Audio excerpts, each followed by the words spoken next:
Good morning, everyone. We'll call the May 31st, 2022 Council Work Session to order. Item 2.1. Approve the substantial amendment to the City of Clearwater's fiscal year 2021-2022 Annual Action Plan. Thank you. Chuck Lane, Economic Development and Housing Department. The City of Clearwater was notified last year that it would receive an allocation of home ARP funds from HUD, the United States Department of Housing and Urban Development. HUD requires us to add these funds to our budget by processing a substantial amendment to our annual action plan, our current year annual action plan. The amount of the allocation, $1,637,567. Home ARP funds, and the ARP, of course, is short for American Rescue Plan. They have very different guidelines than our traditional home investment partnership program. Our regular home program is all about housing units. With home ARP, funding is required to serve the qualifying population, which is the homeless or people with incomes below 50% of area median income who are facing the imminent threat of becoming homeless. We can do this through certain housing programs such as rental assistance or new construction. We can also do it through public service programs. On January 20th, city staff conducted a workshop for nonprofit organizations that might apply for funding. We began accepting applications on the following day. We convened a technical review committee to review and rank the completed applications. The TRC, the Technical Review Committee, recommended funding six projects. One is a housing development project at the former site of Fire Station 45. This past December, if you remember, I recommended a funding strategy to council, which included $850,000 of these funds towards that project. So that amount is included in this allocation plan.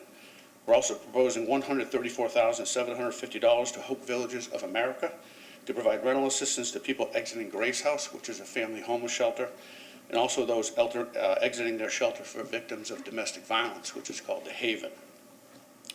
Pinellas Opportunity Council is requesting $100,000 to assist qualifying people with utilities, fuel, and rent or mortgage assistance. Homeless Empowerment Program requested $292,000 to help families in its family transition program, which provides shelter and comprehensive support services. They will provide these families with one-time move-in assistance as families exit these programs into permanent housing. The Homeless Leadership Alliance monitors clients that are referred to service programs throughout Pinellas County.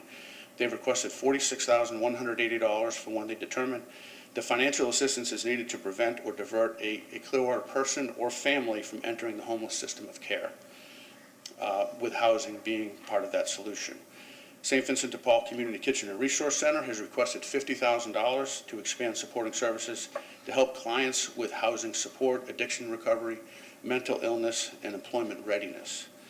So that's the staff recommendation for the allocation of the home ARP funds. Creating this substantial amendment also gives us the opportunity to clean up our current budget for our use of CDBG and home funds. I'll briefly take you through those changes. So as you all know, we're still facing a challenging construction climate. One of our planned public facilities improvements project was canceled. This gave us the opportunity to shift additional funding to other construction projects that came in over budget. Some of the adjustments shift also under our public service programs, and that was really a matter of the performance of our recipients in spending funds. We have a couple of new CDBG projects involving city-owned property. The Parks and Recreation Department will be constructing a recreational pier in Lake Bellevue behind Ross Norton Recreation Center. We'll use $90,000 towards that project. Also, the Elks Lodge demolition came in well over budget, mostly due to asbestos found in the building. We'll use $83,887 in CDBG to cover the over budget amount. There's still a community conversation we need to have surrounding that demolition. That'll occur in the next couple of weeks. And lastly, the Neighborhood and Affordable Housing Advisory Board passed a motion recommending council approval of this item. That meeting was on May 10th. So I'll take questions, please. Any questions for Mr. Lane? Councilmember Beckman. Yeah, I just took this note. So I just wanted, I understand the Elks Lodge demolition, but I'm wondering about the Ross Norton recreational pier. I'm all for that recreational pier out there. The residents really want it. It was there before. How do we justify that $90,000 coming out of these types of funds for a recreational pier? Well, it's in a low to moderate income area. Okay. And that recreation pier will be available to all of those residents. That's really what it comes down to.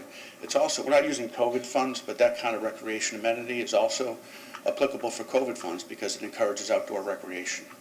Okay, okay. And then,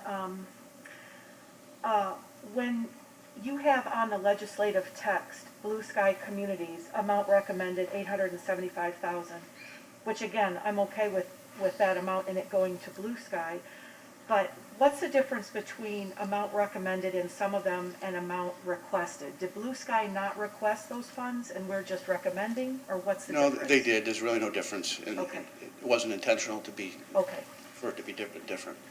okay. They've all requested and Okay, and then, I think the HLA amount requested, that was so specific, 46,180, it's to share case management with another municipality, that's my understanding? no, that's a different contract I think you're talking about. We're using CDBG funds to split a position with Largo, and the HLA will manage that program. This is different. This is clients that are referred to various service providers, and where they think funding is needed to help them, not enter the homeless system of care. Those Like funds. housing navigators and. Yeah.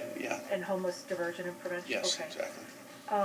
And then I had a question about the remaining 139,137 will be budgeted for admin expenses. Yep. And again, I generally understand, that they allow like 10% for admin. Is this admin expenses for your department, or is it for the admin expenses on where those funds go to each different? It's for our department. We're using some of the funds to pay a consultant to help us with this plan for staff salaries. Okay. Okay, so for us to administer those over $1 million, we Correct. kept the 10% admin fund, okay. And then, The amount is actually 15%. is it? We haven't allocated the entire admin amount, but we can make that change Okay. if we need to throughout the expenditure of these Okay, funds. I'm all for the admin expenses, I mean, we need that. And then, when we talk about the pier construction, and the Elks Lodge, the last part, when do we anticipate those to start? The pier, they're going to start that as quickly as they can. I know Jim Helios is here if he needs to answer that question. Hopefully within the next couple of months. The Elks Lodge, we'd like to get it demolished. We'd like to begin that project later this month. Okay, wow, Jim? If I may, well, Jim,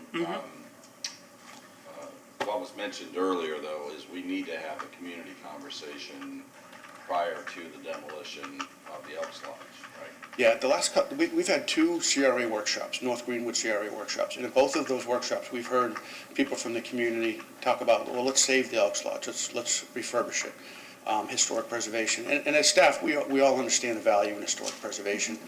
There is a line when it becomes impractical as a matter of cost, and I've had engineers through that building, I've had our building inspector through that building.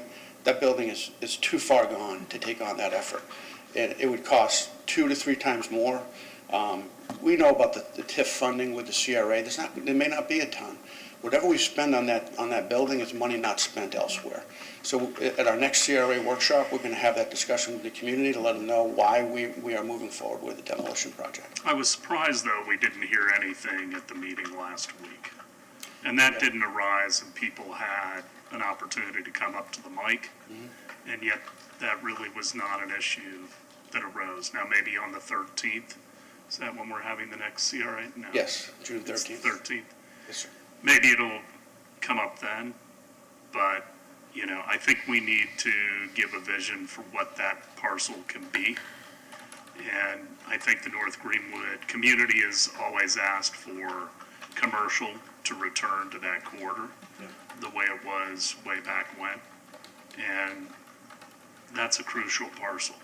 I'd also remind everybody in the ARPA funds, we are talking about priming the pump with $5 million. It's the largest allocation in all of our ARPA funds. But Jim, when is the pier looking to be Yes, started? probably 60 to 90 days, just depending on when we can get a contractor out there. Luckily, we've working on replacing some piers and other parks, so we are working with a contractor and engineering firm, so I think they're ready to go. So that 60 to 90 day threshold is what we're looking at.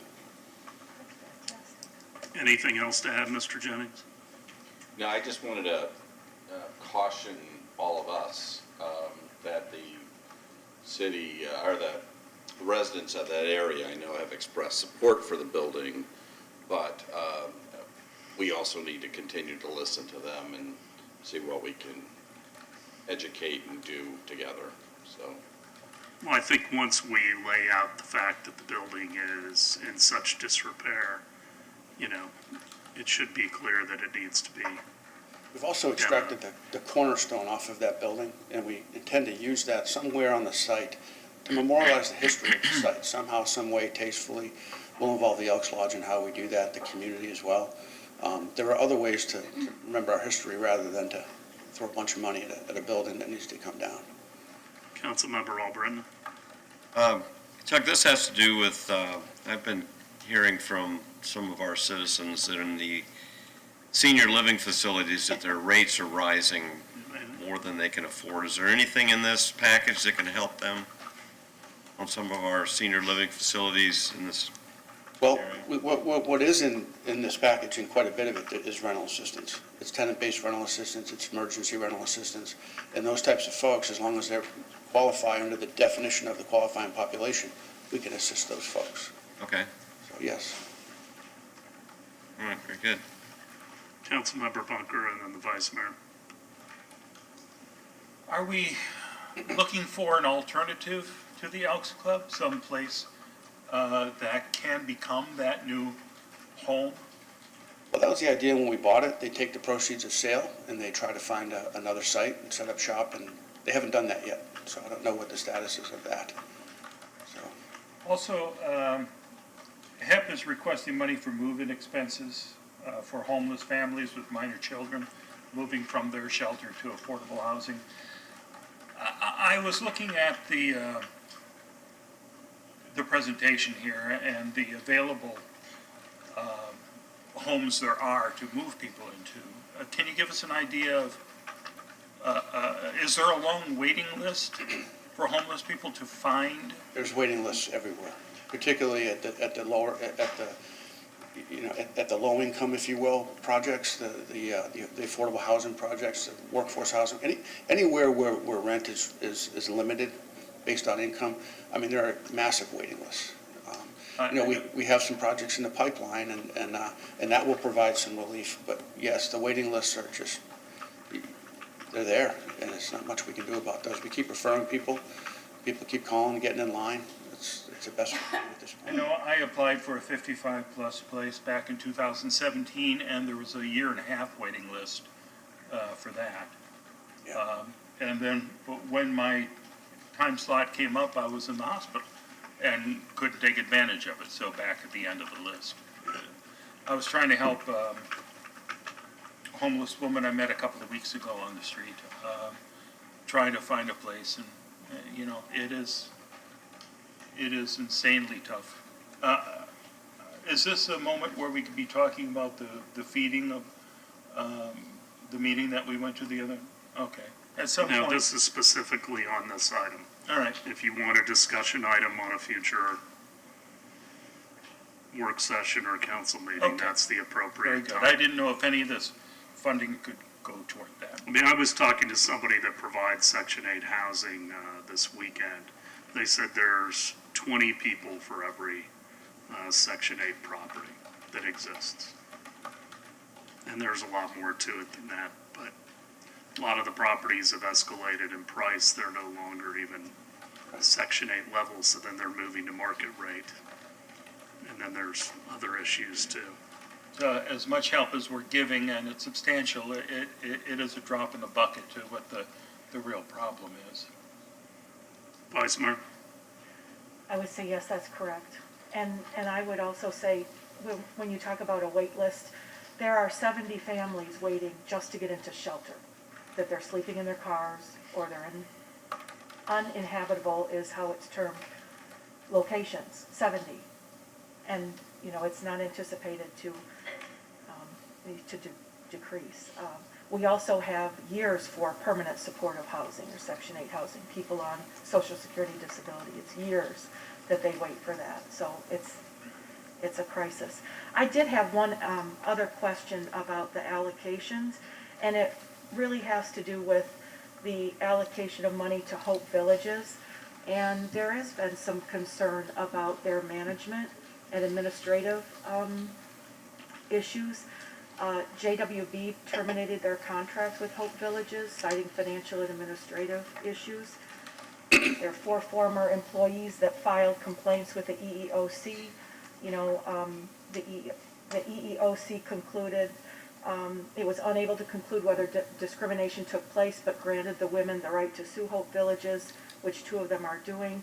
So I just, you know, I'm not making any judgments because that's in the process, but are we doing anything? I mean, do you feel, obviously you must feel comfortable allocating that money to Hope Villages. Are we going to do anything different for oversight and? Those suits you referred to, we asked our legal department to look at that, to see if really there was a basis that it might affect our funding levels. And they said no, that those are allegations at this point, so we proceeded. I think the reason that the public facility project that I mentioned that was canceled, it was their project to expand Grace House. And I think that cancellation was really a function of their ability to manage that facility at this point. They lost a ton of money from JWB. That was the management funds they used to run that program. So yeah, we're going to be watching closely. We always do. We're going to make sure they spend the funds and spend them appropriately. As long as they do, we'll work with them because they do a lot of good in our community. You know, yeah, there's been some criticisms of them, but they do a lot of good in our community for these folks, particularly in the area of family homelessness, which is an acute problem. Yeah, domestic violence, all right. Just wanted to, And domestic violence, yes, thank you. thank you. Councilmember Teixeira.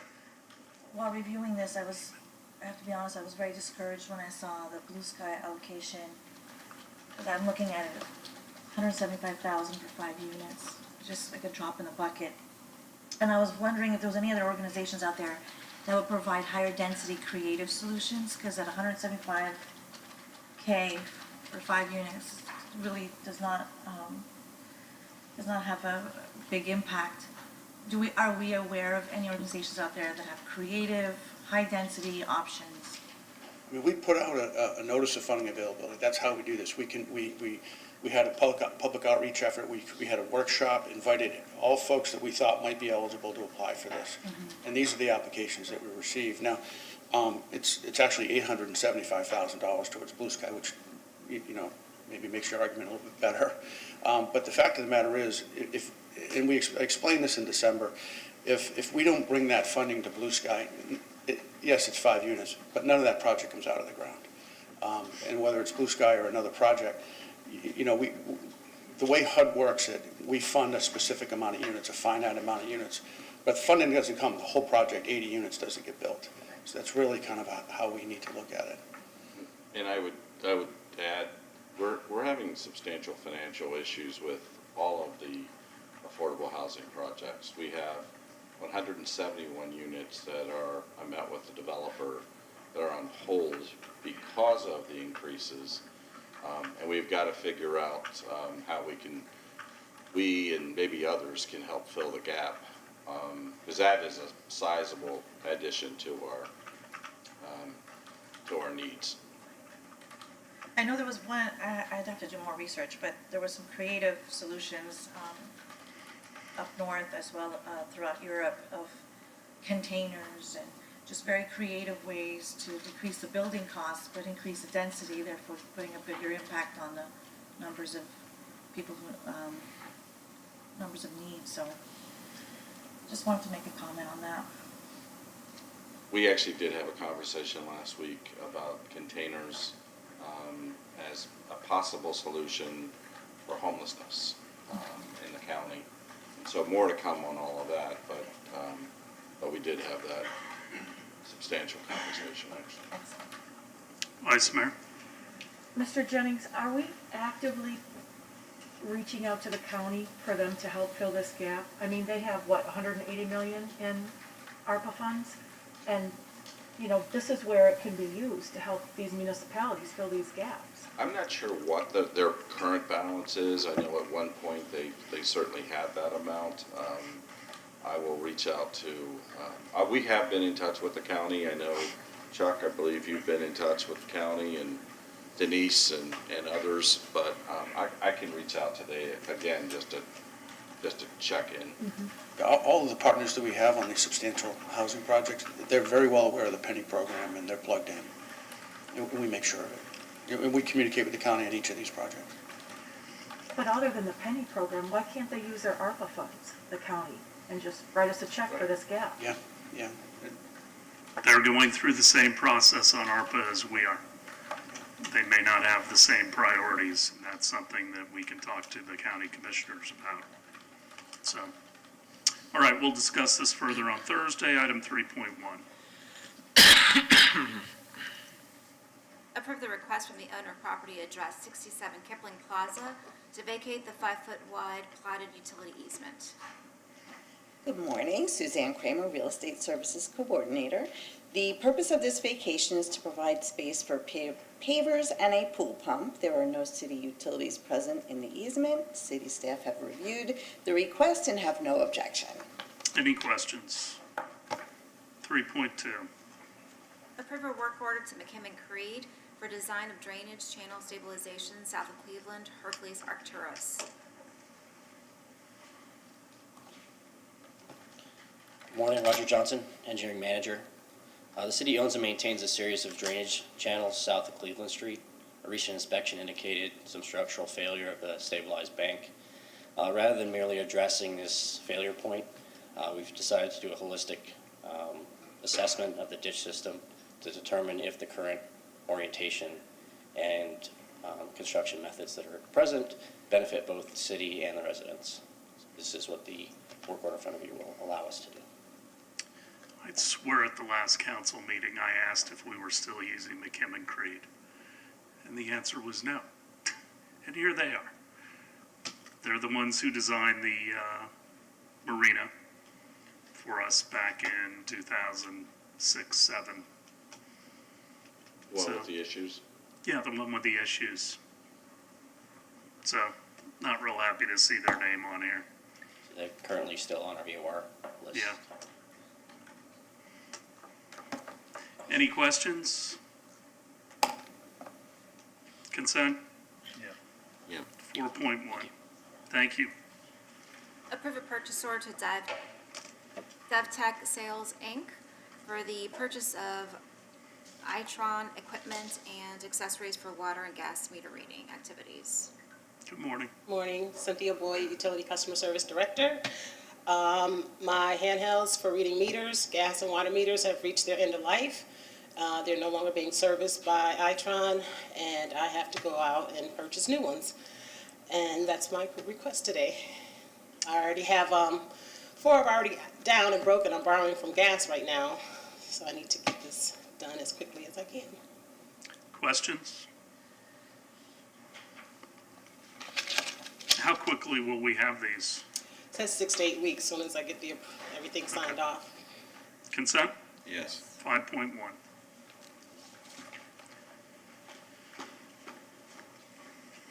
Approve a purchase order with Polydyne for polymer to be used at the city's 3 wastewater reclamation facilities in the annual not to exceed amount of $500,000. Good morning, Mayor and Council. Rich Gardner, Director of Public Utilities. The item before you today is the authorization of a purchase order for sole source contract for polymer for the water reclamation facilities. The polymer is used to condition sludge, making it easier to de-water.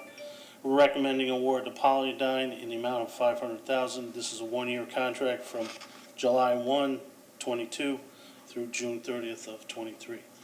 I'm asking for you to authorize the purchase order, and I'm happy to answer any questions. Mr. Margolis, you had some issues with this particular item? So just a few minor things. Number one, I agree with Mr. Gardner. This is probably best described as sole source. I think that as this item was initially presented, it was described as impractical. But I think sole source is appropriate here because as I understand it, the polymer that we are using is the only polymer we know of today that will as effectively do what we needed to do. That's correct. That kind of the core of it. So one is I just had asked that we change it to sole source. The second thing I had asked to clarify if we needed to just tweak the text of the item. The price of this item is $1.21 per pound, and that's what we've been paying. As of July 1st, if I understand correctly, that price is increasing to $1.55 per pound from the vendor. And there's nothing we can do. We're kind of a captive audience, just like everyone else is nowadays. But I did want to make sure it was clear to council that even though the item is being approved prior to July 1st, we will in fact be paying the $1.55 per pound because this purchase order will go through the next year. So I wanted to make sure that council was aware of that and that we phrased that appropriately. And then the final thing was just, as Mr. Gardner said, I do think this is probably appropriate as a one-year contract rather than as a renewal contract. And the reason I say that is for two things. Number one, because as I understand it, utilities will be going out to retest to see what sort of alternative polymers may be available. And if I understand correctly, that process will take about 6 months, give or take. Is that fair? Yeah, give or take. Give or take. So if that happens, we should know well within the year whether there may be other polymer solutions that would meet their needs. And if there's not, there's not, but we will at least know within the year. The second reason I would recommend a one-year agreement rather than a renewal is because we don't really know what our future pricing is going to be. Right now, all we know for sure is that the vendor has promised us that $1.55 per pound is what we will pay from July 1st of this year through June of next year. But we do not know what that price increase might be after June of next year. And they offered that as a pretty clear disclaimer. So I think a one-year agreement is appropriate. But I am supportive of the item. I just think we should make it just a couple tweaks, that's all. Do you have anything to add to that, Mr. Gardner? I do not. Okay. Questions from council? Vice Mayor? I appreciate you catching that. It seems very prudent to do it that way, not sign on to a contract where we don't know what the price is in the second year. So thank you. Well, this is renewable, though, at our discretion, correct? Right. So we want to change it to a 1 year, and we'll vote on it then Thursday and not put it on consent. It would certainly be my recommendation that we change it to a 1 year. I don't know that it has to be removed from consent, though. You can just make the alteration. I can make the alterations if council's. Is everyone comfortable with that? Yes. Okay. Consent is altered. All right, thank you, Mr. Gardner. 5.2, it's yours too. Authorize purchase order to Tampa Armature Works and CEC Motor and Utility Services LLC for electric motor repair, replace, and rewinding services in a cumulative annual not to exceed amount of $200,000. Rich Gardner, Assistant Director of Public Utilities. The item before you today is the purchase order for electric motor repair and replacement and rewinding services for various motors used in the water and wastewater systems. The contract is with Tampa Armature Works and CEC Motor and Utility Services, and it is a piggyback off an existing contract with Tarpon Springs. This is a one-year contract through July 27th of 2023 with an option of 3 one-year renewals not to exceed an amount of $200,000. I'm asking for your approval, and I'm happy to answer any questions. Any questions? Consent? Yeah. 5.3, Approve a purchase order to Ring Power Corporation for automatic transfer switches, maintenance, and related services in an annual not to exceed amount of $200,000. Rich Gardner, Director of Public Utilities. The item before you today is for the approval of a contract for the inspection and maintenance of automatic transfer switches in the water and wastewater systems. The automatic transfer switches are used to safely transfer power to and from generators in the event of a loss of power. There was one respondent to our request for bids, and we're recommending award to Ring Power Corporation in the amount not to exceed $200,000. This will be a one-year contract with the option for 2 one-year renewals. I'm asking for your approval and happy to answer any questions. any questions for Mr. Gardner? Consent? Yep. Thank you, sir. 6.1, Authorize a purchase order to Train of Dave for the purchase of heating, ventilation, air conditioning replacement, and repair parts and services in a not to exceed amount of $325,000. Good morning, Gary Krawczyk. Building and Maintenance Superintendent. The Building and Maintenance Division is responsible for maintaining all the HVAC throughout the city. Building and Maintenance is requesting authorization to piggyback off the Omnia Partners contract number 15-JLP-023, HVAC products installation, services, and related products and services through the term of the contract, which is expire March 31st, 2023, for the parts and services necessary to complete the given scope. In addition, Building and Maintenance would request authorization for the train to perform all maintenance on the train equipment, as they are the sole and executive agent for the train heavy commercial and conditioning products for Pinellas County and exclusive parts outlet for the train mechanical systems and the tracer building automation systems. Using any other vendor to perform these services on the city's current train equipment may void any warranties. I'd be happy to answer any questions. Any questions? Consent? Yeah. All right. Thank you. Thank you, sir. Any questions about 7.1 or 7.2 second readings? And then 7.3 through 7.11 are all to be continued, some to a date uncertain. They are, I believe So- 7.3 through 7.8, there was just an advertising issue, so not a problem. But 7.9 through 7.11? 7.9 through 7.11 are being continued to a date uncertain. I don't recall if these, and I know Ms. Clayton's here, I don't know if these were changing ownership. Yeah, so. All right. Any questions on those? No. All right. On to city manager. Item 8.1, Clearwater Gas Systems. Mayor and council, the reason I put this on the agenda, in our one-on-one conversations, we have been discussing the possible sale of the gas company. With that said, we had the public meeting a few weeks ago. You gave me guidance to seek outside support in order to put this on the market, see what the overall value would be on the market. Since that time, though, I've spoken with a few of you that have expressed concern about us going forward with that process. So I wanted to put this back on the agenda to get further clarification from all of you as to really whether you want us to go in that direction. Of course, this has created a lot of uncertainty, as we know, with our gas company employees.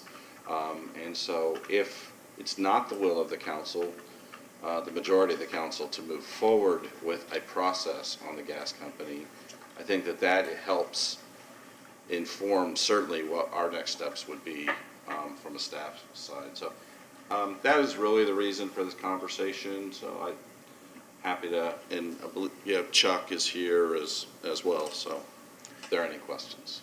Well, I had two criteria for this to go forward. First, that we could get a fair price for the gas system. And the second thing was, and this has a couple of components, but that we could take that money, those proceeds, sequester them, and be able to invest them and create an annuity of sorts that would replace the revenue that the gas system today gives us, which it helps support the general fund. It also pays back a dividend. We accrue a lot of benefits. It is very unclear, and I'd say we could go on to get an AG opinion, but that we really cannot invest the proceeds in a way that I think create that annuity to replace the gas system's contributions to the city. And my concern was if we got a tranche of money, that it would be spent quickly. And what we would probably do is add facilities. Facilities require personnel, they require maintenance, they require energy. And I think right now the city is pretty much right-sized. I think we have the right number of recreation centers, the right number of libraries, police stations, fire stations, I think we're right-sized. And so I would be very leery of having this huge pot of money that then would be expended. And so my perspective is that we move forward with the gas company, run it as an enterprise fund as it should be, and continue to get the proceeds that we've been receiving. I would be utilized, and I think it can be and should be. So at this point, I am not willing to go forward on the process. I did go to a barbecue last week and had the opportunity to talk to the gas employees. There certainly is a lot of angst. They've been a great asset to the city for decades. As I told them, this is a very public process. We do everything in the sunshine on this dais. We don't get to talk to one another privately. And so because of that, there are times that the process can be a little messy. And certainly, I don't want the gas employees to take this personally, because it has nothing to do with that. It has everything to do with business and exploring opportunities. This has been explored back in the 90s. The decision was made to go forward status quo. I personally believe we ought to do the same today, but I think it was worthy of our due diligence. Councilmember Albritton. And as I said before, I'm always open to finding knowledge about things, but I said before I had no interest really in selling the gas company. I certainly didn't want to create angst with the employees. Our city employees, I've always said, they're a great asset.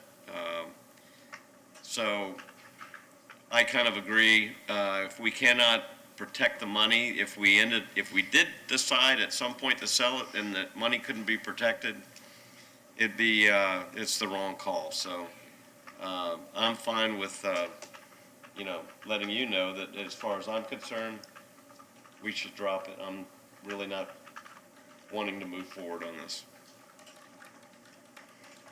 Other comments, questions? Councilmember Bunker? The initial rosy view of what we could achieve by selling the gas company seems to have frittered away. And the fact that we're not going to be able to make up for the shortfall of losing the gas money, I think it's probably best for us to stay as we are now, status quo. Councilmember Teixeira? I wanted to add to the criteria that's been mentioned. One of the things that have really resonated with me is what would be the impact to the citizens and the employees, especially when considering who the buyers would be. And considering that the investment options are limited, I'm thinking that we should stop. I've been getting a lot of concern from citizens as well as employees, and I didn't have any answers for them. I don't know if we can invest it in such a way. I don't know what the impact is going to be to pricing for the citizens. I don't know what the impact is going to be for the employees, and it's a lot of not having answers. Well, we did get some emails saying that they were people were installing gas appliances and things. Explained to them that somebody was going to continue to be servicing them. It wasn't like the gas supply was going to be cut off. Anybody who purchased the asset has to get a return on that investment, and so they were going to be selling gas. But certainly there would have been a lot more information that would have to have been imparted to our citizens. Vice Mayor? Yeah,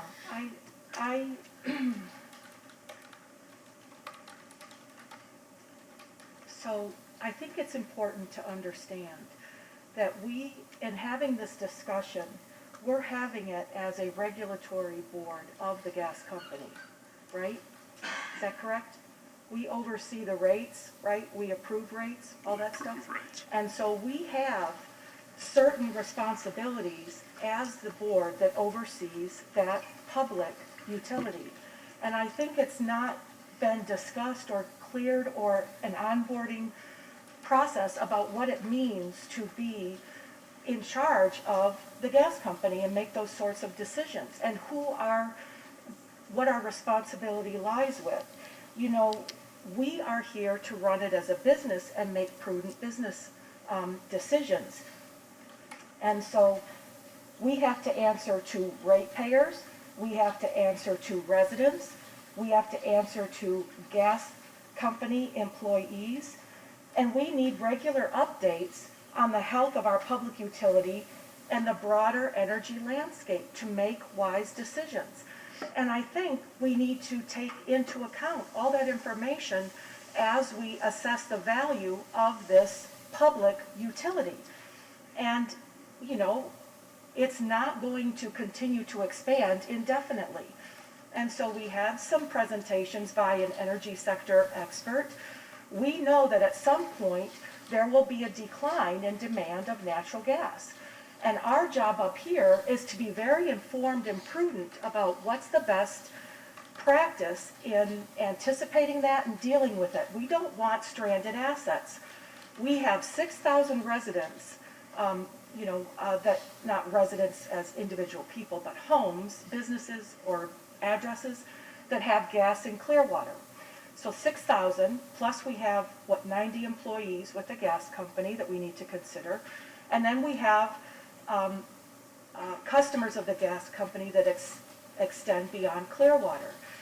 And so if and when the decline comes, you know, Clearwater residents reap a benefit now, but will they be left holding the bag in the future, and where might that be? And where is that point? You know, we talked about the value of, buying low and selling high.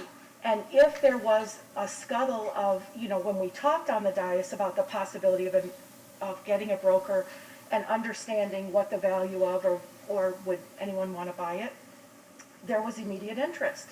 Well, that tells me that maybe this is a high. I don't know. But I think, to give staff direction that, yes, I think it's prudent business to go out, assess the value, see where it is. I don't think there's any harm in knowledge. As you said, we don't have to act on it.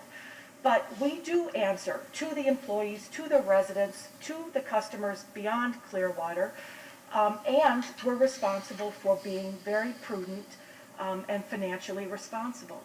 And so I think if we had an assessment in the 90s, and we haven't had one since, I think it might be a good idea to have one. I would also say, if we're really talking about being responsible stewards of this public entity, we need to have a discussion about the exorbitant amount of money that is allocated for advertising and for perks that we all receive up here. And if we want to talk about being good to our employees, and we have over $2 million that goes out to different entities in the city that ratepayers don't have any say in, that needs to be discussed. I know I will tell you up here, I don't take any benefits or perks from the gas company because it's a public entity. I want that money to stay with, I want to keep rates low for the ratepayers, and I want to keep salaries as high as possible for gas employees.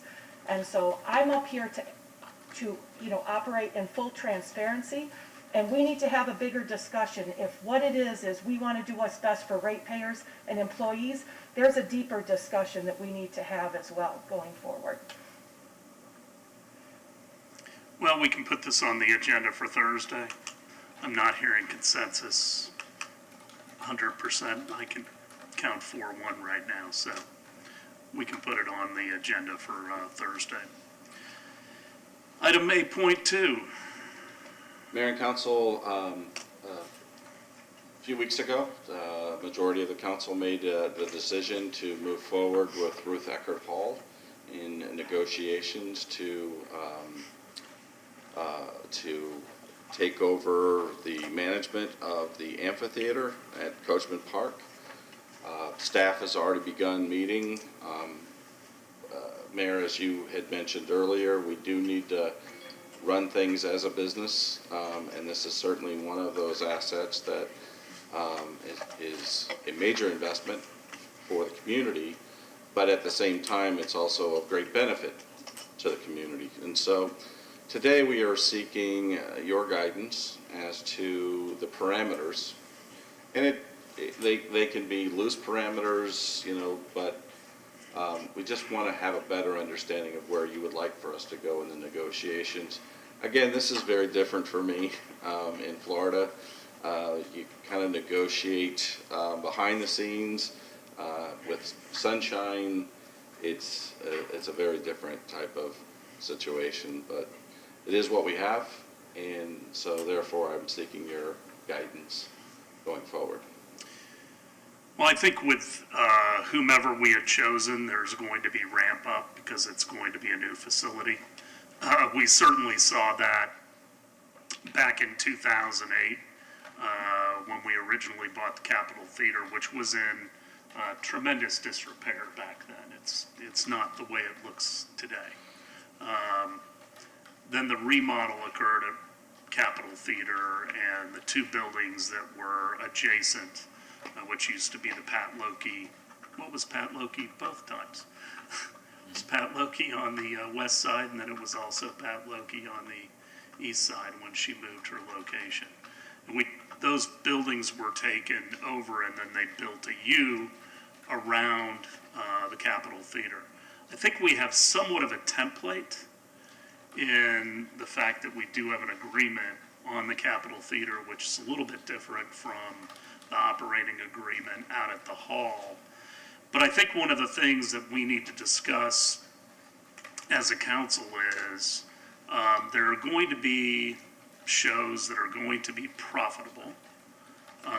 And I think we can all look back at some of the shows that were extremely popular and profitable. And then there's going to be some of the community events that are not. And I think the hope is that those profitable events are going to help subsidize having the community events. The other thing that I think we need to keep in mind is, this is a function, success down there is going to be a function of the number of events that occur. The more events that occur that are popular and potentially profitable, you're going to be spreading those fixed costs over more events. And so those fixed costs per unit come down.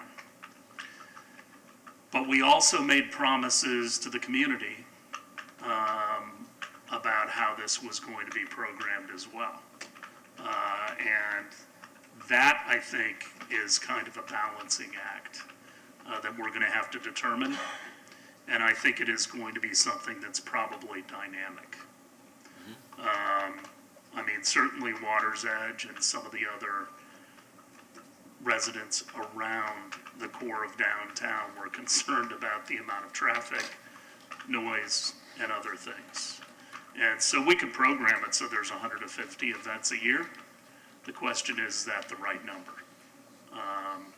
I think Ruth Eckerd Hall and their pro formas obviously had a 5-year ramping up period that they showed us. We are also going to be a function of what is touring for this type of venue. So a lot of the things that go to the AMP up in St. Johns County are automatically going to put us on that routing.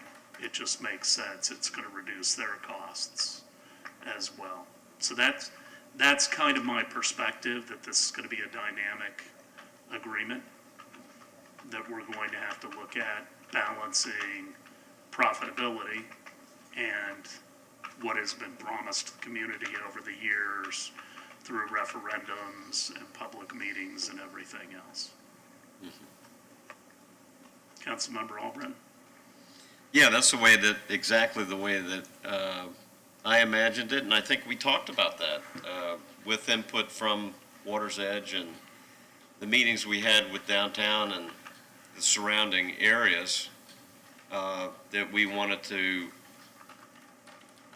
do a comfortable level of activity and then kind of do a conservative growth over a period of time of functions. I know that we definitely want to have the Florida Orchestra come in and use that facility, and then we want to use it for other, things for the downtown and Clearwater, as well as bringing, just big music venues,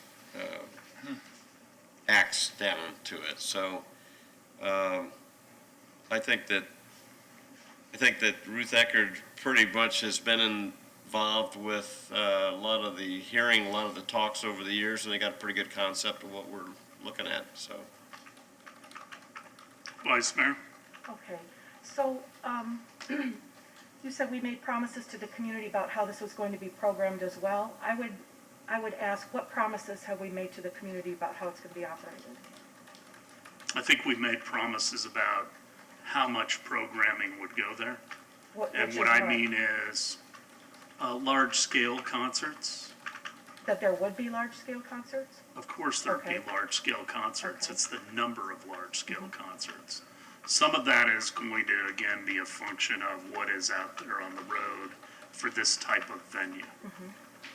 Something that is programmed, again, like in Ruth Eckerd Hall, may not be appropriate for an outside venue, may not need the seating capacity.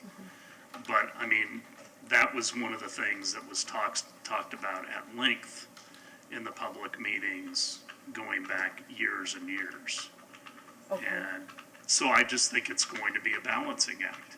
I don't think anyone has a number that is the perfect number. It's going to be something that we're going to find out through experience. I agree, though, with Councilmember Albritton. I think the diversity of performances is going to be critically important. I want to see the Florida Orchestra here. I hope that a concert or two will be free so that anybody can avail themselves of those. We used to have that back in 2008 and 9. We had a contract with the orchestra, and they came out and did some free concerts in the park, which were extremely well received and well attended. And I think those are the type of things we want to see. But you're going to see, I think Clearwater High wants to move from Baycare Ballpark. They want to do their graduation down here. The future of the Trop is in question. They do an awful lot of graduations down there. And that's something that Dr. Grego and I talked about, the fact that if the Trop went away, we don't have another venue in all of Pinellas County for all these graduations. And then the community events, and not only performing arts, but art shows, other performances. I think the ideas are limitless, and I think that's why our staff and the hall will have to work together to try to figure out the right formula. Go ahead. Okay, so I'm really nervous. I'm just nervous about some of this talk about it needs to be dynamic and the promises that we made. I think we need to be real clear. I think we need to back up, and we need to, as a council, give direction to staff and to our residents about what we expect with the operation of our venue. And here are some things I think we should consider. What are our priorities going to be? What will we tell staff as they go in to negotiate? And I've got about 40 different questions that I think should be, addressed. But is our number one goal here to provide revenue or cost offsets for the city? Do we want to minimally break even, or do we want to lose money and have our residents subsidize what goes on at that venue? I think we need to be clear about that. For me, I want to at least break even. I do not want to put the operation of that amphitheater on the backs of our residents. We have to look at what is the accessibility and affordability for residents. What does it look like that they may get to use that? I asked for OVG's contract with Savannah that they had said here was most similar to how they would present operating our venue. In their contract with Savannah, they only allow 4 days out of the year for the city of Savannah to access that indoor venue that they have, free of charge of the actual venue, and then the city had to pay for all the ancillary stuff. So we also have to know or have an agreement about what is our intention with the promotion of local artists and community events. So this would be the graduations, the dog show, the talent show, the local, whatever we're gonna have, Battle of the Bands at that venue. The well-being of our charitable operator and its continued mission. Are we here to ensure, certainly we want the success of Ruth Eckerd Hall, but how does that, how does their health factor into, we want to make sure that our residents aren't subsidizing this venue. And then the serenity of nearby residential developments. I mean, what we promised as far as the number of operational days with Water's Edge and the different residents in the area. The reporting that we got from Duncan Webb was that at 119 events a year, which was a conservative number, that we would have an operating loss of like $2 million. And so if you figure that's 119 events, and then we have setup and takedown days on either side of those events, so what do we anticipate the number of events we need in order to break even? And, we put $85 million into that venue. So I think we need to be real clear as far as I want to communicate to residents that you will not be subsidizing the operation of this venue, that it will at least break even. So those are the priorities I think we need to have a discussion about going forward. Providing revenue or cost offsets for the city, accessibility and affordability for residents, promotion of local artists and community events, the well-being of the sustainability, ongoing sustainability of Ruth Eckerd Hall and its mission, and then the quality of life, and these are no particular order, of, the surrounding residents around Imagine Clearwater. Because if we have 119 events, which was a conservative number, and that was operating with a loss, what does the quality of life look like for people who live down there if we're going to try to break even? So that, I think, is kind of a starting point. And then, the word dynamic makes me nervous because ultimately we're looking at a contract. We need a management contract for however long it's going to be, 3 years, 5 years, 10 years. And that means it's not dynamic. It's a contract with expectations. When I looked at the Savannah, Georgia contract, the OVG has profit share.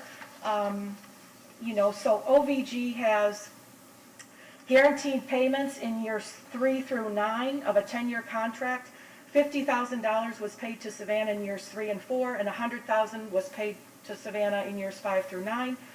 They have profit sharing for every year based on minimum net operating revenue of $1 million, from 20% revenue share up to 50% of the revenue share if they make up to $2 million. So, this is money. And this is what needs to be in a management contract as far as being very protective of our residents and taxpayers. And I think, if it's not going to be a revenue generator, at least we're going to break even. And I think we need to understand what that looks like as far as how many events and how much access to residents in the city. Because again, it was shocking to me in the Savannah agreement that it was only 4 days that they allowed Savannah, Georgia. They got 4 days of, free access to that venue. So there's a cost. Well, I can't go any further without saying, you said this venue costs $85 million. That's a really misleading statement. Okay, The entire park okay. is costing 84 million. And by the way, the playground, the water features, the green space, how much revenue is that gonna generate? I don't know. I How mean, much is the playground gonna generate? well, I mean, if people No, come it's a- down there, they'll spend, you know what I mean? Yeah, but Okay. is somebody paying an access fee for that? No, I don't think so. Are they paying for the green space? Okay, so none of that area generates anything, right? This is the only component in the park that could Yeah. generate a revenue Yes. to help offset the stuff that is an amenity that doesn't. Mr. Halios, what do you anticipate the maintenance for the 2/3 of the park that are aside from the amphitheater? Do we have a estimated? Yeah, I want to say the estimate when we include staffing costs, it could be upwards of $2 million. And those areas aren't generating any revenue, That is is that correct? Okay. So, and how many days a year, I know what it used to be, but we used to have access to Ruth Eckerd Hall and the Capitol Theater for city events, should we want them?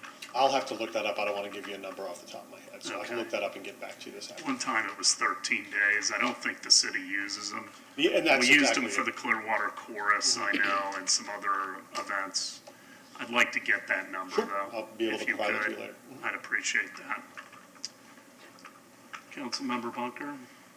Well, I think we missed a truly transformative moment for the downtown.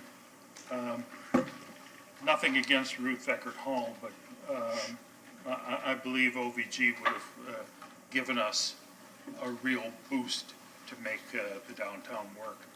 I would hope that we don't have a long-term contract as we're negotiating right now, and that there's a possibility to revisit this in case we're not ramping up the way we should. Well, if you remember the contract, there were comments that were made, and I think OVG, Mr. Margolis, did they not have 7 things that they were objected to in the RFQ? Whenever we issue either an RFQ or an RFP, the city will issue a series of criteria, and vendors are always given an opportunity to take exception to certain things that we say are things that we're looking for. Eckerd did not list any exceptions at this point, but OVG did have, I believe, 6 or 7 exceptions that they took. I'm almost certain it was 7. In fact, I'd bet on it. So I'm just going to pull them up real quick.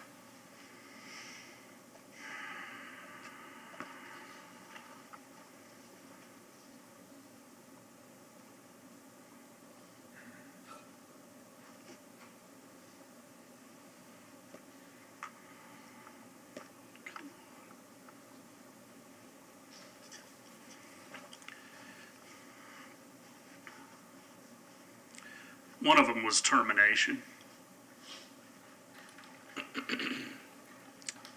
which, as I recall, Lightning evacuations and delays.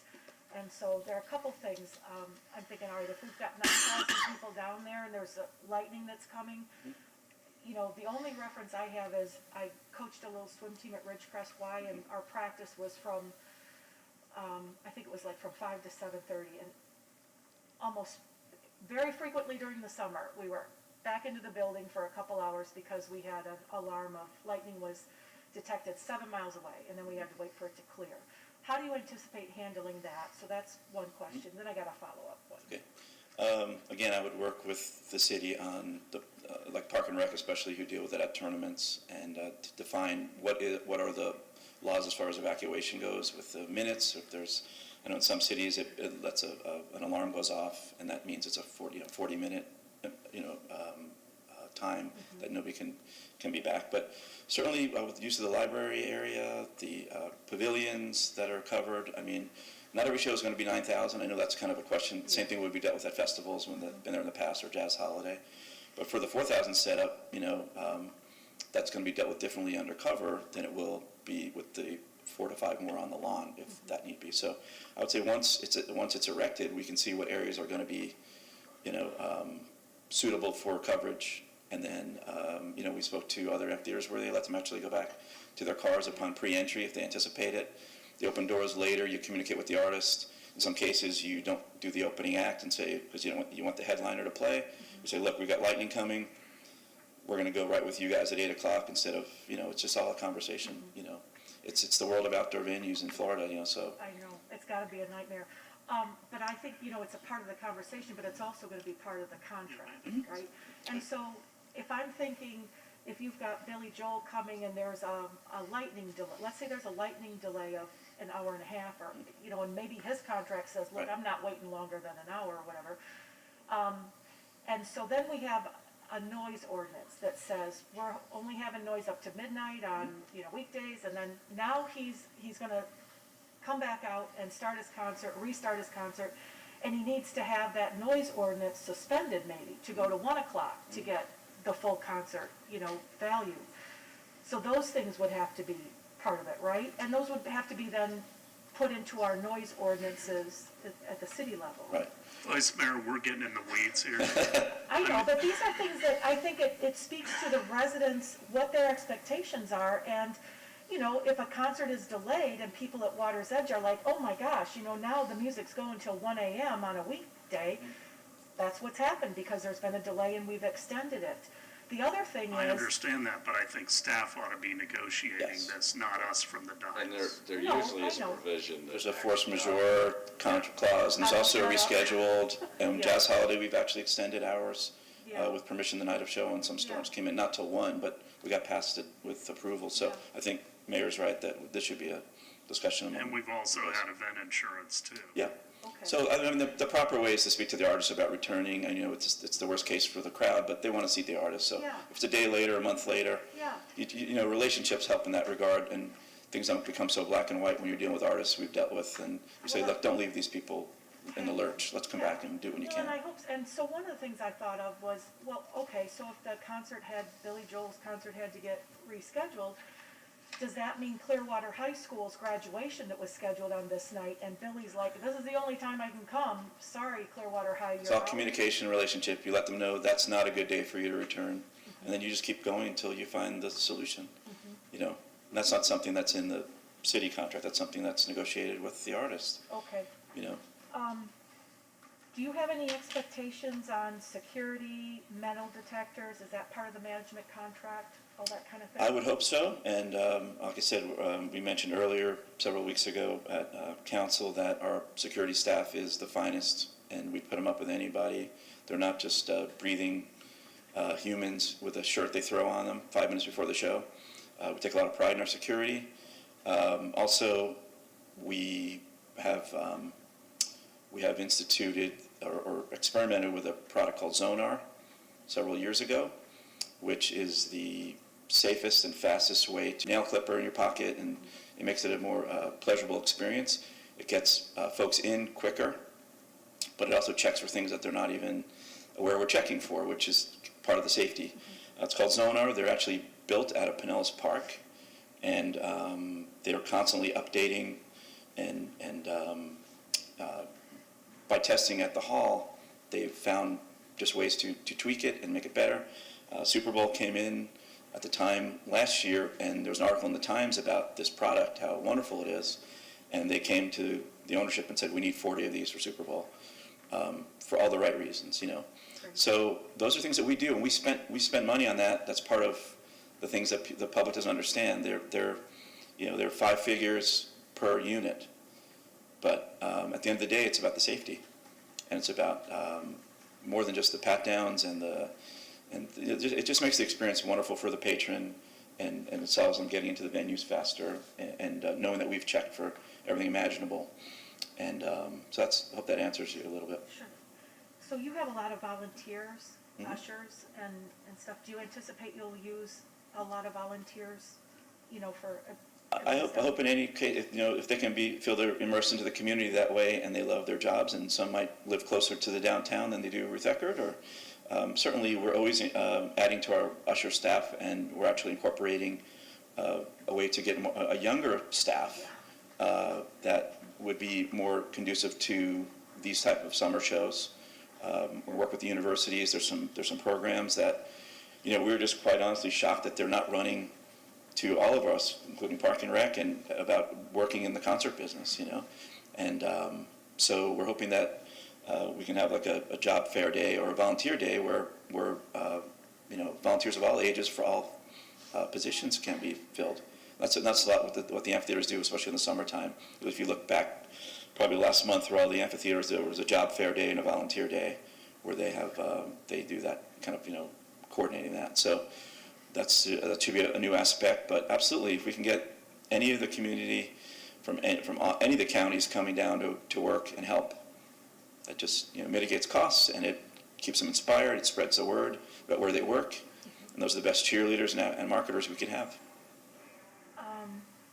Do you anticipate playing a part in seating selection and the basic sound system, just for small things that'll be on our property? Amphitheater side or park side? Amphitheater side. Well, I think Pat from ESI mentioned last month about not buying anything too elaborate of a sound system. I think we do need a basic system for the graduation. Anytime you don't have to rent that.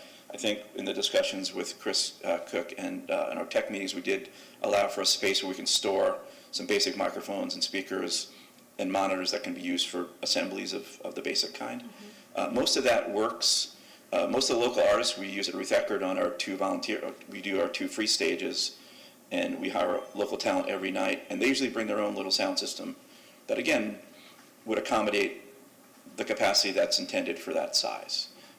If we get a local artist to play in front of 4,000 people, obviously we'll have a proper sound system. If it's going to be, as you call more of a local event that is for a few hundred people, their sound system that they bring would be more than conducive for that.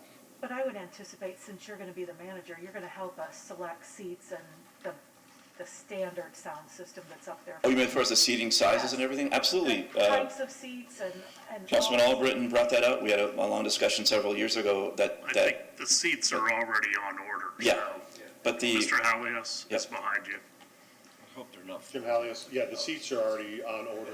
We put the company on to have that basic sound system for community events, and then as Mr. Rossi explained, then you look to rent and bring those other things in when you have a larger act. And the big acts bring a lot of their own equipment. most of what would be in that summer schedule in St. Augustine would bring it in, and as somebody mentioned earlier, it's in and out.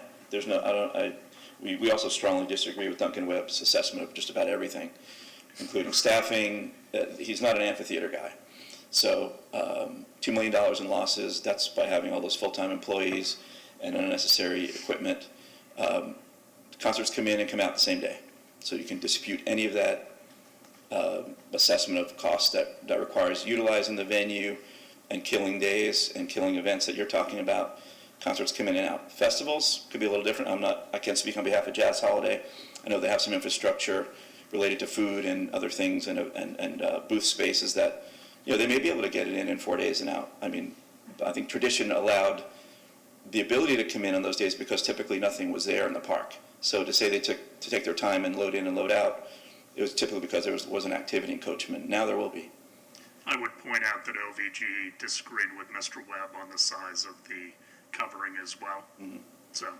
Well, and I get that people can disagree with Duncan Webb. I wasn't on the council at the time, but I was sitting in the audience, is that it's okay to disagree with the expert that you've paid lots of money for his professional opinion.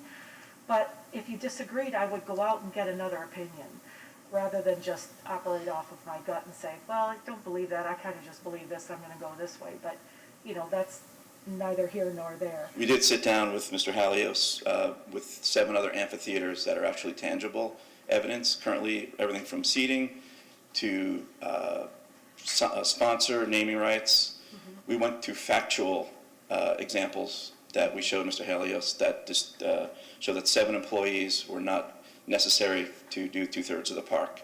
Mm-hmm. So we think that while expert is a word that is thrown out the window, we went out for free mm-hmm. and got 7 other tangible amphitheaters that we showed them as it related to cost and to actual experience. Mm-hmm. So because this was sent out as an RFQ and not an RFP, so we don't have a specific proposal. So I would ask, OVG indicated, and again, I'm just looking at their Savannah contract because that's what they, again, said they would kind of operate off of. They would be able to invest $5 million as a grant to be used for improvements to the arena or to customize it prior to or close to the opening. Can you do anything similar, or do you anticipate that? I would like to see where the $5 million was coming from. If they were, as you said, stroking a check, that would be very different from what they typically have been doing in Savannah and in Virginia, that they talk about a seating program. Those are seating contracts where they sell the chairs. The Premier? I want to get back to your accessibility issue. They're selling those chairs for $200 to $7,500 per chair. That is in Polestar magazine in the May issue to document, because they're doing it in Austin as well. So are they fronting you the money and getting reimbursed? Okay. So when they said it was so popular, they added more seats. These are a way that constrict the public from getting the seats. So if you're a couple, that's $15,000 you spend for the right to be able to purchase tickets for that for the rest of the year. Is that the kind of amphitheater you want? I just want to be, because we can answer this one way or the other. If they're stroking $5 million and getting reimbursed out of those contracts, Premier seats, yeah, that's a lot different than just selling the seats at a premium. right. Mr. Margolis, would that be permissible? Would what be permissible specifically? Should either Ruth Eckerd or had we chosen OVG, would it be permissible to sell seat licenses? Or would that be up to the operator? I'm just curious, under the charter, As long as the seat licensing did not confer any right to erect anything new on the property, I do believe that I could probably come up with something that would make that work, but it would be admittedly an unconventional use of public property. okay. But isn't that like a suite where some organization buys the suite at a ball field? Or buys it for a year or something, contracts it for a year? One of the differences here is that because we're on the bluff, we have the charter restrictions that we would not have, say, with Daycare Ballpark and things like that. Okay. So when I read through, some contracts and your proposals and the RFQs, it seems like, and you can correct me because I'm probably going to be wrong, but, the large artists, let's use Billy Joel. I like Billy Joel. Me too. When I was growing up, I'd go pay to see him, but, Billy says, look, I'll come to your venue, but I'm guaranteed, tell me how much money he might be guaranteed, what do you think? It's maybe more than six figures. Really? Okay, so he's gonna get $2 million or something. Rain or shine, or no matter how many seats you sell, right? And so it seems like in these contracts that somebody's making money based on food and beverage, based on parking, based on premier seating, this exclusive kind of experience. And so is that pretty much accurate?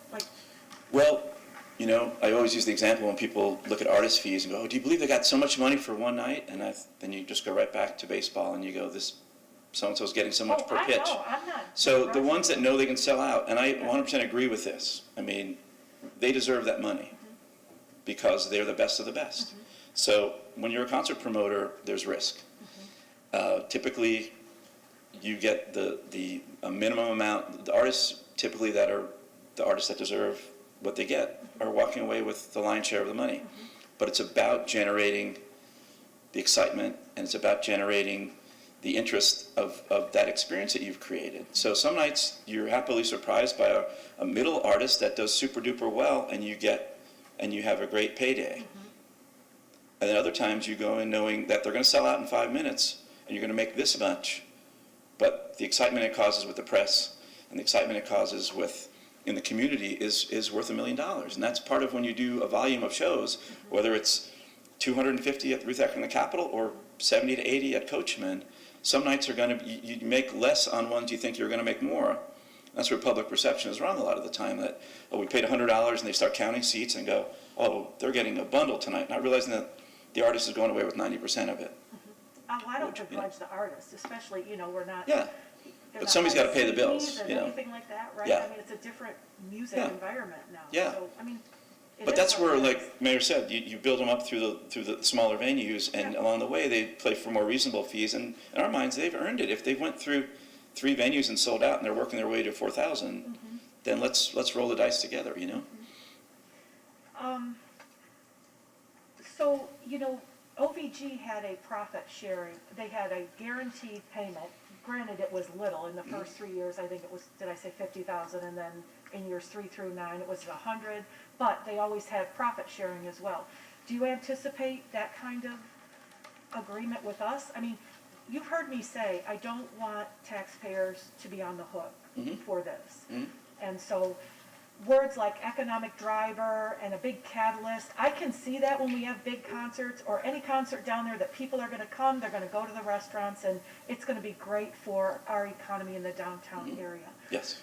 But in the end, I wanna make sure that there are profits to be shared, and that if there's a loss, that we're not looking to our residents to subsidize operating things in that park. And even the community things, I would hope that any profit you all generate that gets deposited into our general funds is used to help fund those community events. Right. Well, I can't speak on behalf of OVG because I don't know if their gesture was made based on those seating contracts. It's a lot easier to say we're going to do profit sharing when Yeah, I'm not sure that essentially we're aware. the public's paying for it by buying the seats. So I really can't answer that in a apples to apples. And I'd probably defer to Susan Crockett on the profit sharing part, especially as we haven't even started negotiation yet. And we've also clearly stated that we do not want a fee. So, I really can't answer that just yet. I think we, like I said, in the terms of the We're not gonna contract. negotiate this on this dais. Right. No, I'll but shut the conversation down. So that'll come in conversation. Yeah, but these, I'm just being real transparent about, these are some of the things I'm gonna be looking at in a contract that I think my residents are concerned about. I would, communicate that I have no problem with people paying big dollars for premier seating. I mean, if they wanna sit close, they should, You mean a ticket or you mean buying the seat? well, what's, I mean, like owning that seat for owning the seat every compared to single just show? paying $100 for a ticket, that's a difference. I think if it's comparable to like a skybox or something. No. I mean, like. The other thing I want to make clear is that by doing these seating contracts, it's going to lead to secondary ticketing brokers getting these seats. I would guess that if these are made available and probably going to be the hottest venue in the country, more people out of state are going to be owning these seating contracts than people in this community. Does owning a seating contract mean another group comes in and manages the seating No, for you? it What does means it mean? Joe Smith from Pittsburgh can buy that seat for $15,000 and scalp tickets all year long to our residents. So this has become somewhat traditional in the larger venues. So like sporting events, you buy a premium seating contract, or you pay As an for it individual? as an individual, and you get to pick your seat, but you still have to pay for the tickets. Right. For every event. Okay. You're essentially reserving that seat Yeah. for the entire year of events. With lost revenue if they don't buy a ticket, which No, they would they'll always scalp have a it. ticket. There's no lost revenue when you're buying those seats, because if they want to come to 10 of the 40 shows, the other 30 will be right to StubHub or Ticketmaster on the resale market, or they'll sell it themselves. So So what are the the pros and accessibility cons? part you're emphasizing is going to be drastically dwindled by letting the open market get those seat contracts. We're not fans of these. It's the worst way to run into this kind of a deal. We want the public to have those seats and the community to have those seats and be the same fair way you'd get them by 10 o'clock on Saturday morning, trying to go on and get them. Are we talking about like 20 seats that we could? They're into the hundreds. They're into 500, 700, 800, That they want designated? and they won't stop. They'll make more. Okay, It just means those will be $2,000 instead of $7,500 if you're 15 rows back. okay. And that, again, I don't know the deal they were talking about, but you can be a lot more generous when you know you've got several $1 million coming in. From that type of seating? Absolutely. Yeah.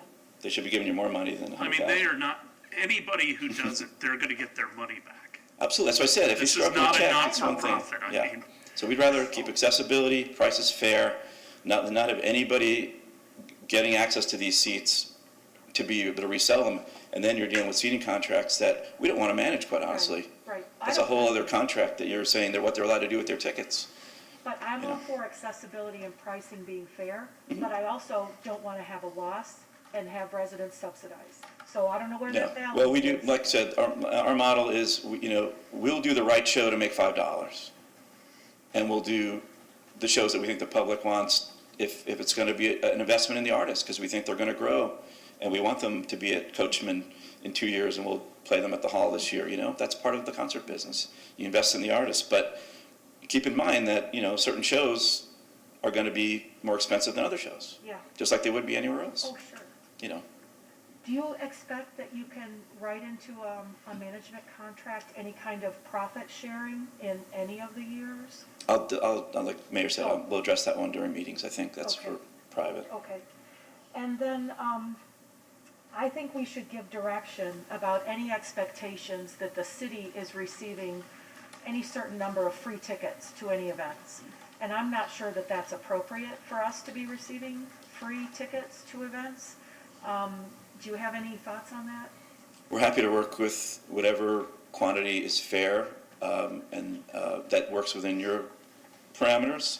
Everything's conveyed to the artists that they know what inventory then is coming off the system as complimentary, because we do need that for radio, for promotions and whatever else, and artist seats and whatnot. So that's all figured into the deals. Mr. Jennings? I will say that is a traditional point of discussion in this type of contract negotiation. It is, so for instance, when I was in Portland, we received tickets, the city received tickets for the venues that the city owned. And they were distributed to anyone who wanted to go and use those seats. So I wouldn't want to take that off the board if that's but that would be up to the council. Well, is legally, they're a vendor, and so we can take those free tickets from a vendor? I would definitely distinguish a situation where we're taking free tickets from a vendor versus a situation where we are negotiating as part of a contract. If part of our contract negotiation says that Ruth Eckerd will provide us or reserve so many seats, then that's all factored in. As Mr. Rossi said, the artist will factor that in, and Ruth Eckerd will factor that in as part of their available inventory. And so they know where their revenue numbers lie. I don't have any problem from a legal perspective if we negotiate that with our vendor and it's provided as part of the vendor agreement. As Mr. Jennings said, we do own the venue. It's our property. So there's nothing wrong legally with the city negotiating a contract whereby council, or for that matter, city employees, can make use of our own property. Candidly, the situation that is much more problematic is a situation where those types of freebies are not part of the contract. And that becomes a problem for two reasons. Number one, from a state ethics perspective, that could violate state gift law. So I'd actually feel much better if it was in the contract. And then second, it's actually a problem for the vendor too, because Ruth Eckerd wants to be able to have predictable numbers so that they can manage the flow of all of this. So if they know up front that these are the expectations and they're reserving so many seats, it's a lot easier for them to plan also, as opposed to just having one-off situations where they have to give a ticket to this person or that person. So that's a long way of saying that I would be comfortable with doing it as part of our contract negotiation.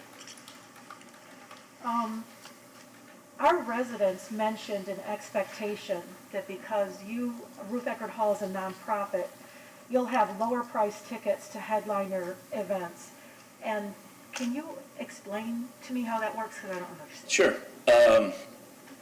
The out-of-the-box immediate discounts will come in the form of, compared to a for-profit company, will be in the 7% tax, one. And number two, using our Ruth Eckerd ticketing compared to Ticketmaster or another broker, our service fees are way lower. So what really should matter to the consumer is the out-the-door price. The artist, a lot of times, sets the price of the ticket. And then from there, based on capacity, they'll say, across the board this summer, we're 99, 79, 59, and they figure in your capacity how many of each you have. From there, your service charge or tax are added on top. We won't have sales tax. So if it's a $20 ticket, that $14 that would have been, the $1.40 would be omitted, obviously. And then we brought up, Susan had a chart comparing Ruth Eckerd ticketing to Ticketmaster. Our fees are 15 to 18%. Theirs were, I believe, 40 to 62%. So that's in your packet on a chart. So a $20 ticket out the door for us is, 15 to 18% on top, whereas they would have 7% and another 40% plus.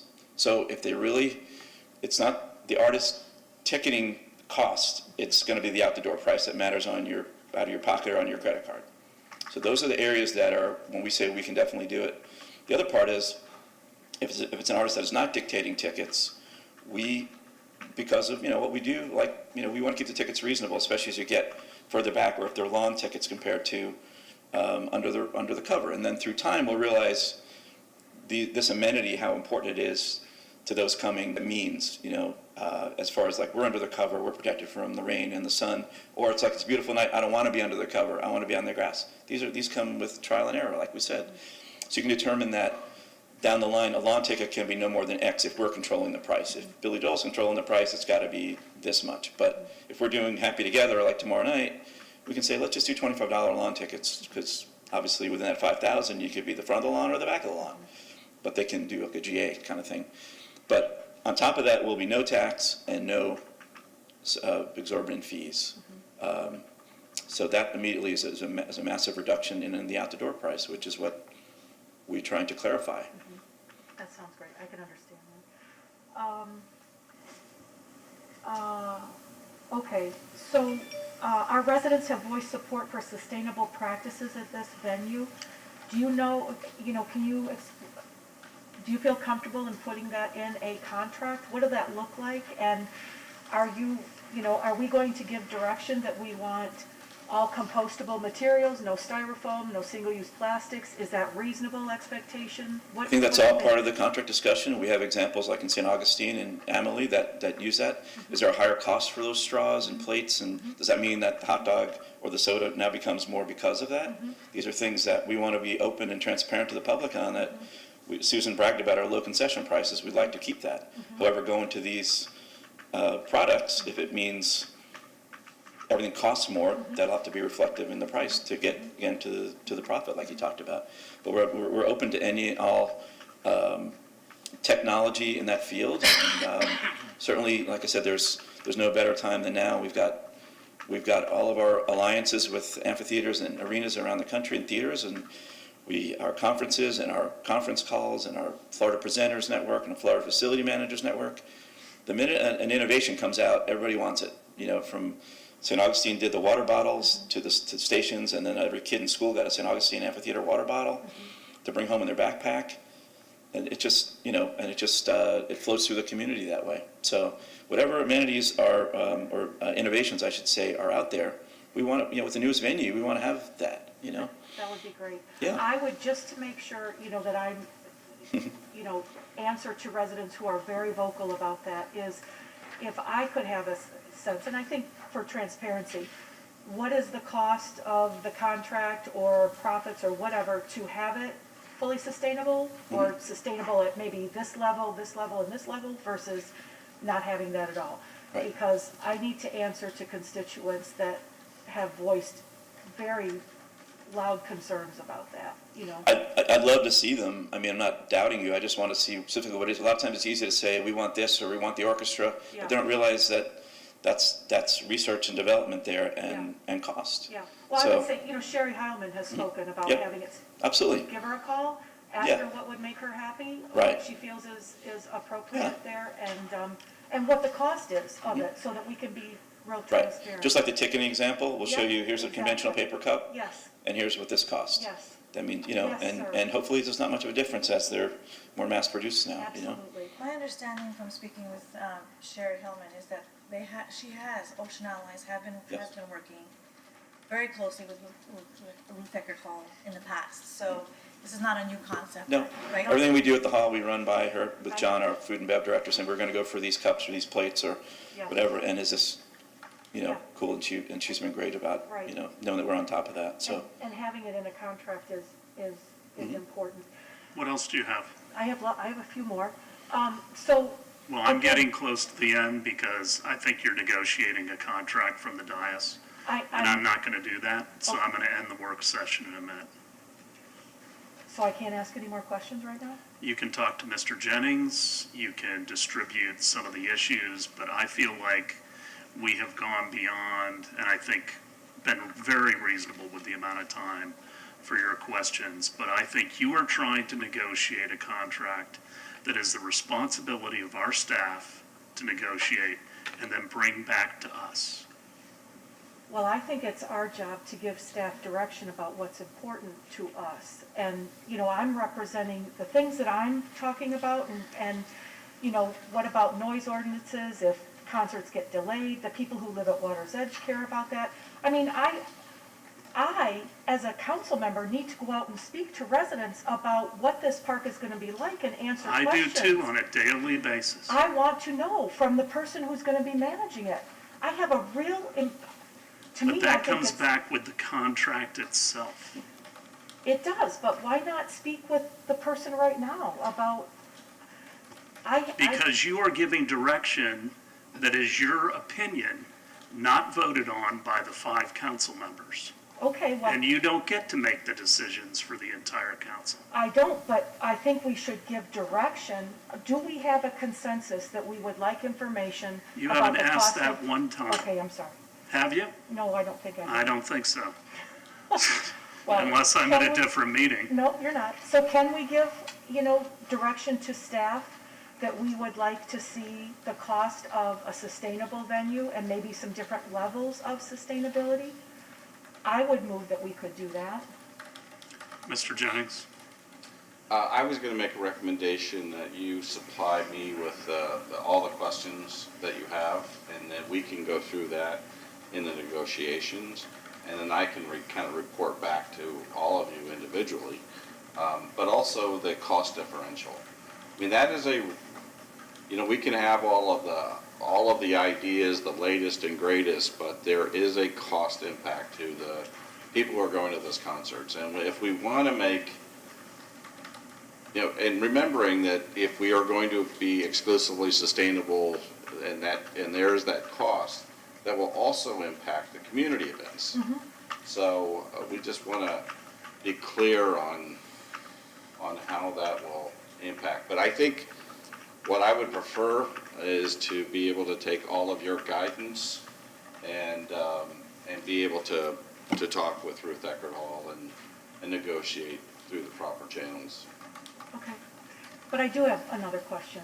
And this really, because, I've been real transparent. I'm an incredibly frugal person, and I am very environmentally conscious, those two things. I try to live my life that way in ethical ways and whatever. But, so I'm trying to understand how we're going to maximize revenue. And in reading the contracts, premier seating is one way it looks like. Another way is is food and beverage. I know enough when I go to a ball game and I'm paying $10 for, a can of soda. It's ridiculous, but whatever. You're captured there. And so we don't have, a premier dining experience capacity that I'm aware of. And so if you could explain to me what it's going to look like there for maximizing food and beverage revenue, because I'm envisioning we have food trucks around, because our charter precludes us from building any kind of a kitchen or food service area, correct? Well, that was the other proposal, the OBG had mentioned premier dining. We never mentioned premier dining. I know, and I thought. We where actually did they do mentioned that? was keeping the concerts not as the triple headers that are most typical with their company's mantra, where you're going to have people there for 6 and 7 hours, typical of the amphitheater in Tampa, 2 intermissions. That doesn't help our downtown businesses at all. We talked about it being sort of an outdoor theater. Less emphasis on the 9,000, more emphasis on the 4,000. Dine where you like in town, come out to the show, have food there, go back for dessert in town, go to the beach, whatever. We're trying to incorporate the whole downtown into the experience to where they're not left flat for 8 hours, mass exodus. There will be some events that are larger scale that we say, that's a great show, let's do that, and that does have 2 intermissions. That might be for an entirely different audience than, say, the Clear Sky audience. We're going to maximize the time there to make sure we have quality selections like the hall, where we're constantly having innovations in wraps, fresh food, healthy food, choices in not just this level of wine, but a higher. The public has said that price of wine is great, but we're not opposed to paying a little more for a better quality. Listening to what they want, and it disperses the line from being one giant line for the $5 glass when there might be an $8 option. Similar with craft beer, same thing. So once again, we go through. We haven't even done a walkthrough yet. We're going to see. We're looking at it as a blueprint. So hopefully we can see where we can have our food and beverage team in there and maximizing where they can keep lines down, because that's the cancer of our industry, and dispersing quality and variety throughout with whatever food sources we can. But our goal is not fine dining down there. It was going to be a quality experience with the best in entertainment, and not keep them trapped there like we said. So, Bless you. Bless you. So that's what direction we're coming from. And again, once we get through and see the venue and see what other areas could be there, sure, food trucks are great, especially if you're incorporating the other parts of the park immersed with the showtime. But that's all coming with, inheriting this massive space and best utilizing it and still taking care of our businesses, But managing those, food trucks or whatever, that do it all would the be part time. of you? We do it all the time. Yeah. And sharing profits, that's all built in a subcontract, like with you and a food truck people? we'll discuss that in the negotiations about seeing if that's necessary. Okay.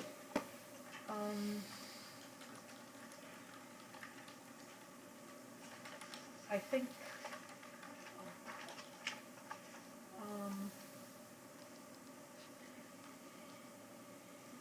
I guess I did have, questions about these premier packages that are mentioned. Can you describe a premier package, what yours might be? I need a little more clarity on that premier Well, package too. does it mean seating and a food experience? What else? Again, that's in the weeds, I guess. We can go back. When it was reported in the Tampa Bay Times that the council agreed that a conservative schedule would work best, that schedule would mean the amphitheater would be active 119 days of the year. Is that how do you envision, how many number of concerts for full activation? That's just something with this, the RFQ and our direction didn't have a certain number. We were basing it on a conversation from probably a year ago where the number 35 came up as what was discussed. We certainly would hope to do more. We think the industry will lead us to do more. I don't think it's going to take 5 years to get to 85 events.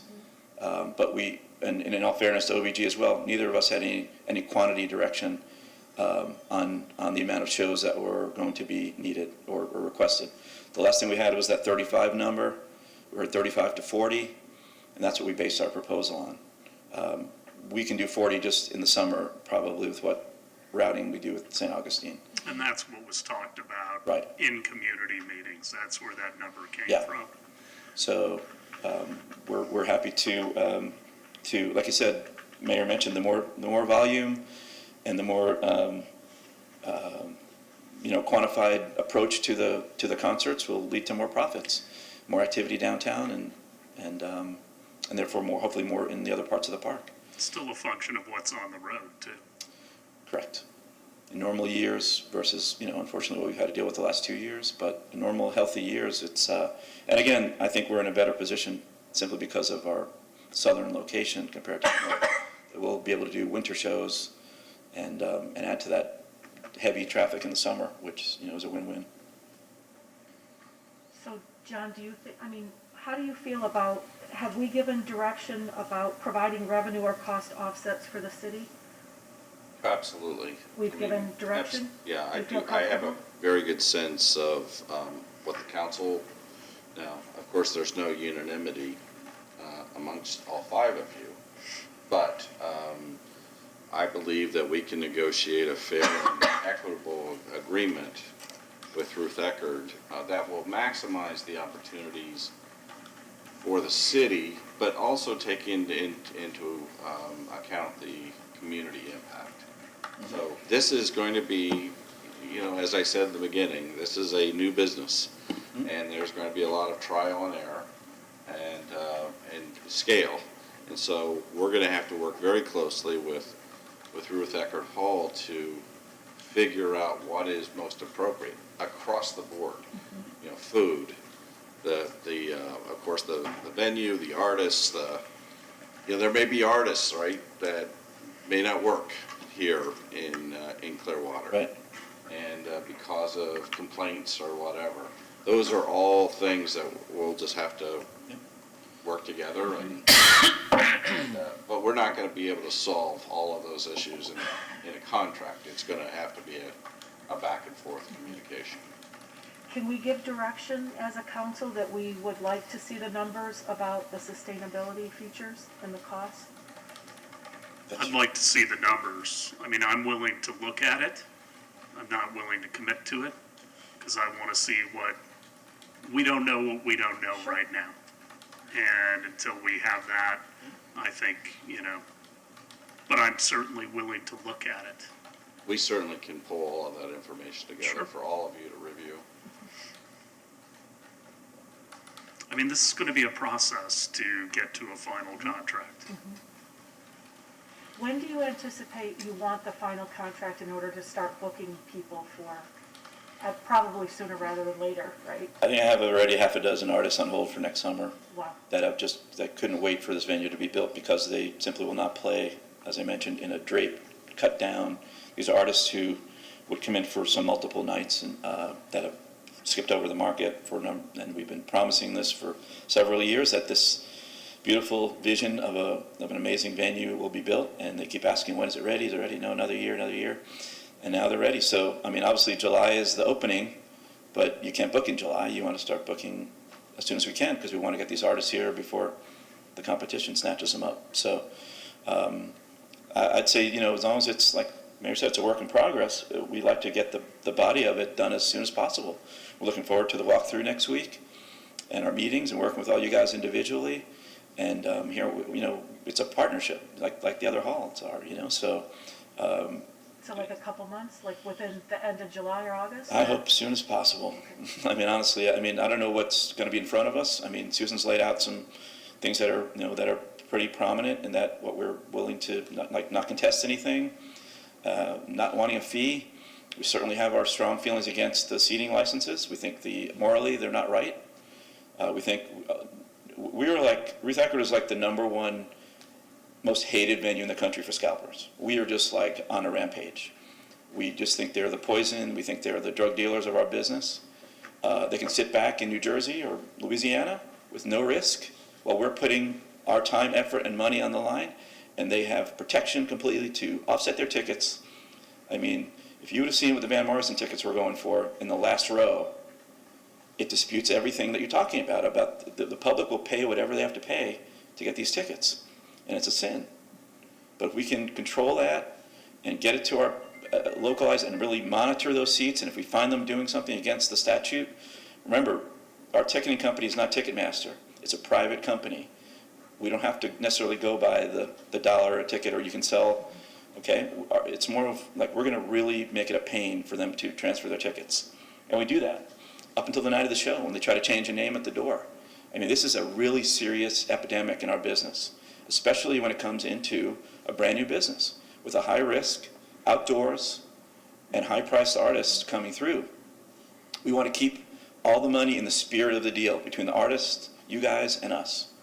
That's where the money should stay, because that'll bring it back to help make it better tomorrow. We don't want this going to somebody sitting in Texas that can actually return their unsold inventory and sell it for 10 times the price. Okay, so that's what these seating contracts will do. You lose all control of those seats.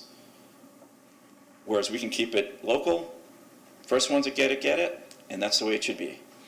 And if they don't want to buy the $80 ticket and they can only afford the $50, then they'll have access to the $50. When you start selling these contracts out, it is all the hard work we've done to make it to where we are, that's sending it right down the tubes. And we're emphatic about that.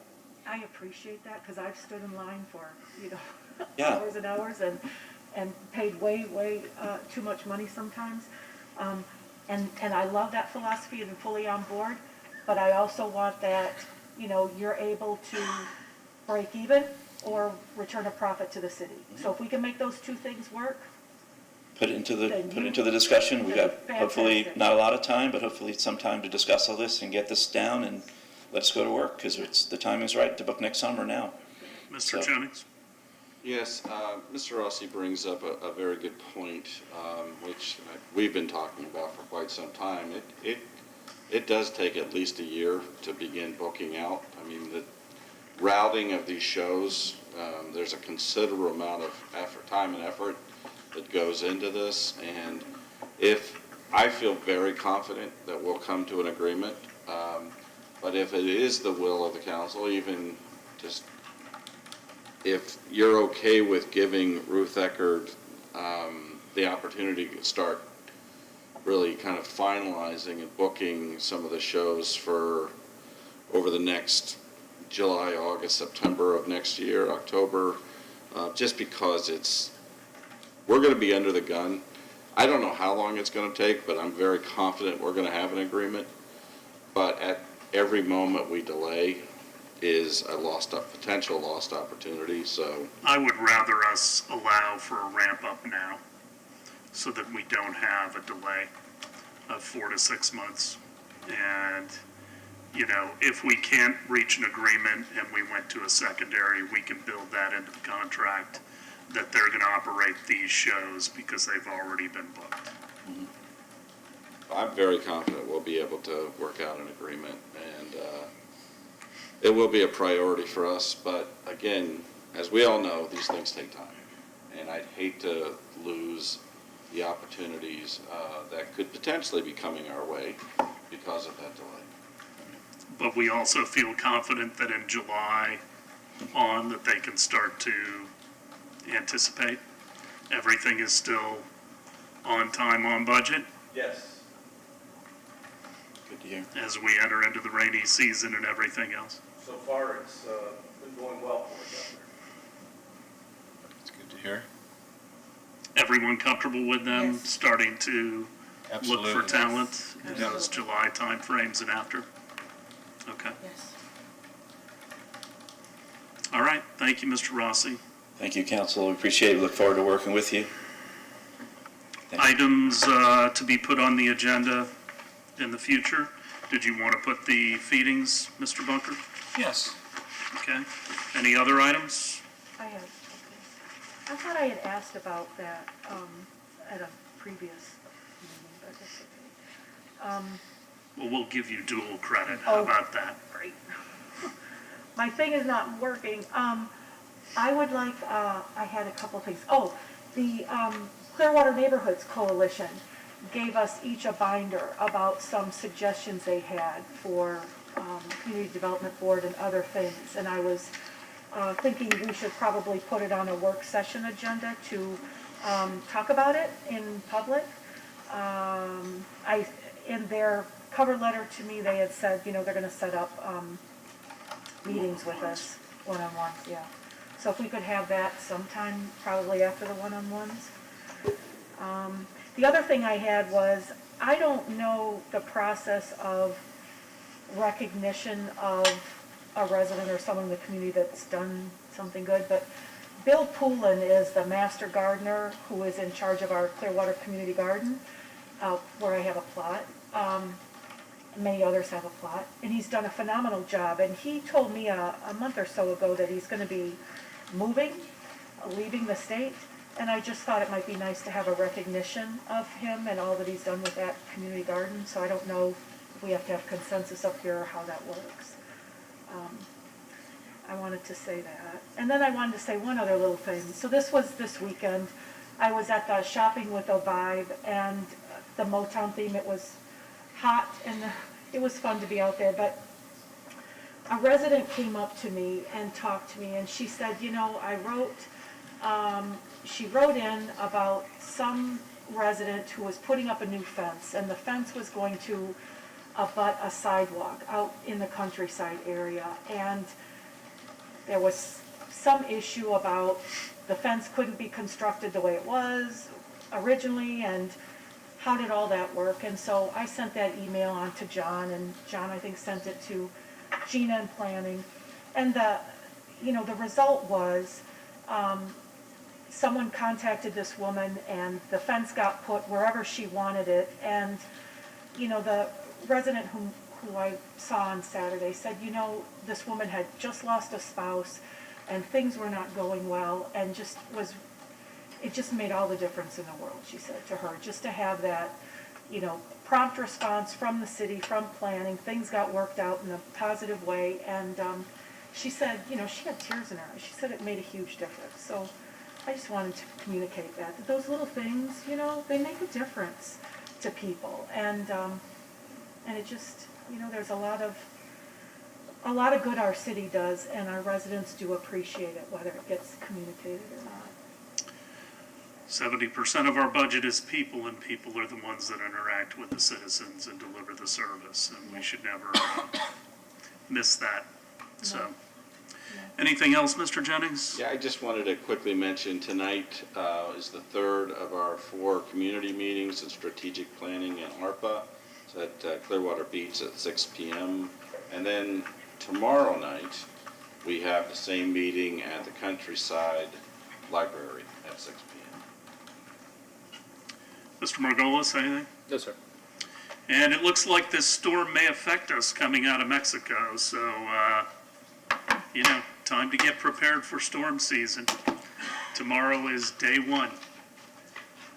Mr. Albritton. Yeah, just a quick reminder to anybody that has their utility bill on auto pay.